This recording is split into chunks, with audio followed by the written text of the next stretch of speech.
দর্শক মণ্ডলী আসসালামু আলাইকুম, যে যেখান থেকে আমার ভিডিওটা দেখছেন সবাইকে শুভেচ্ছা অভিনন্দন। আপা আসসালামু আলাইকুম। আপনার নাম কি? তে আপনি কি জন্য ইউটিউবের সামনে আসলেন?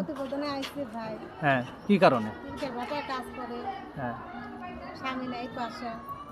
আপনি বিবাহিত না অবিবাহিত? তো স্বামী কিভাবে চলে গেল? স্বামী ভালো না দেখে অত্যাচার করে, নেশা পানি করে, হ্যাঁ, মারা ধরা করে, কাজ কাম করে না, স্বামীরা তালাক দিয়ে নিজেই চলে আসে। তে আপনি কত বছর আপনি কতদিন সংসার করছেন? একটা মেয়ে আছে 7 বছর। কতদিন সংসার করছেন আপনি? সংসার করছি 4 বছর। 4 বছর। তে বিয়েটা কে দিয়েছিলেন? বিয়েটা মা বাবা দিছিল, দেওয়া সে ভালো না দেখে। জানতেন না যে স্বামী? না, জানি না। মা বাবা দিছিল, মা বাবার ভালো লাগছিল, লেগে মা বাবা বিয়ে করে দিয়েছিল। এখন নিজে সংসার করুন, মানুষের বিশ্বাস নেই। মানুষ খুদের গায়ে মানুষ মারা যায়, সে অত্যাচার করে, কামাই রুজি করে না, নেশা পানি খায়, মারা ধরা করে।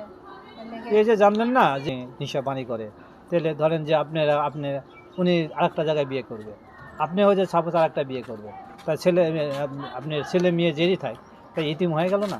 কি করবো এখন, নিজে এতিম হইলে কি হইব? সে যদি ভালো হইতো, সে যদি চিন্তুক, বাচ্চা কাচ্চা বউ, ছেলে মেয়ে বউ দেখতুক, চিন্তুক, তাহলে সে তো আর নেশা পানি করতুক না, মারা ধরা করতুক না, অত্যাচার করতুক না, সে কামাই রুজি করে খাওয়াইতো। এখন কার কাছে থাকেন আপনি? এখন মা বাবার কাছে থাকে। হ্যাঁ, মা বাবার কাছে থাকে, সেখানেই কাজ কাম করে খায়।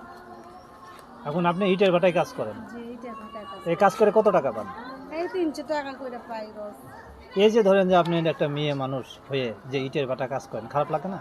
খারাপ লাগেই তো, লাগে দেখে তো প্রতিবেদনের মাঝে বান্ধবী বলছে, এলাকে প্রতিবেদনের মাঝে আইসি, আয়া দেখে একটা ভালো একটা মানুষ পাইলে তাকে জীবন সঙ্গী করো। এখন আপনি কি চাচ্ছেন বলেন? এখন কি চাচ্ছি, ভালো একটা মানুষ চাচ্ছে যে আমার সুখে দুঃখে পাশে থাকে, সারা জীবন আগলে রাখতে পারে। আপনি দেশে বাড়ি কোথায়? আমার দেশের বাড়ি টাঙ্গাইল। টাঙ্গাইল। আপনি এখন কোথায় থাকেন? টাঙ্গাইলে থাকেন নাকি অন্য কোনো জায়গায় থাকেন? না, অন্য কোনো জায়গায় থাকি না, টাঙ্গাইলে থাকি। আপনি টাঙ্গাইল আসলে পাওয়া যাবে? আপনি কিভাবে যোগাযোগ করবেন? ফোনের মাধ্যমে।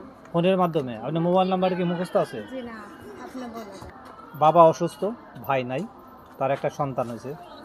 এই জামনাই যখন একটা মেয়ে বিয়ে হয়ে যাবে, তার ছেলে বিয়ে করে যখন ছাড়াছাড়ি হয়ে যাবে, ডিভোর্স হয়ে যায়, তখন সংসারে একটা অনেক বোঝা চেপে যায়।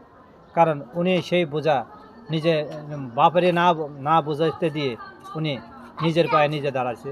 উনি কাজ করে, রাজ্যগালিতে কাজ করে, ইটের ভাটায় কাজ করে। এই কাজ একটা মেয়ে মানুষ, তারও তো একটা জীবনে সুখ শান্তি দরকার আছে। কারণ সবারই একটু চায় যে আমি নতুন স্বামীর ঘরে যাব, সবাই চায় যে আমি স্বামীর ঘরে যেয়ে সুন্দর করে সংসার করে চিরজীবন থাকবো। তাই উনি একবার বিয়ে হয়ে গেছে, আবার উনি নতুন করে সংসার করতে চায়। তাই ওনার জন্য দোয়া করবেন, কি জানে উনি যে একজন ভালো মনের মানুষ পায়, ভালো একটা মানুষ পায়।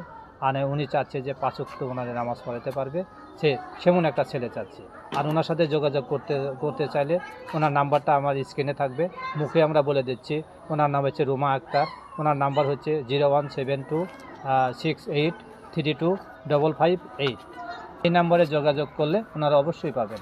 আর কেউ খারাপ কথা বলবেন না। জি, কেউ খারাপ কথা বলবেন না দর্শক ভাইরা, আপনাদের কাছে অনুরোধ, কেউ খারাপ কথা বলবেন না। মা বোন সবার ঘরেই আছে, যে পাশে থাকতে হয় থাকবেন, যে পাশে না থাকতে হয় না থাকবেন, সে কখনো কেউ খারাপ কথা বলবেন না। আর আপনি 5 ওয়াক্ত নামাজ পড়বেন, আল্লাহর কাছে বলবেন, অবশ্যই আশাটুকু পূরণ হয়। আসসালামু আলাইকুম।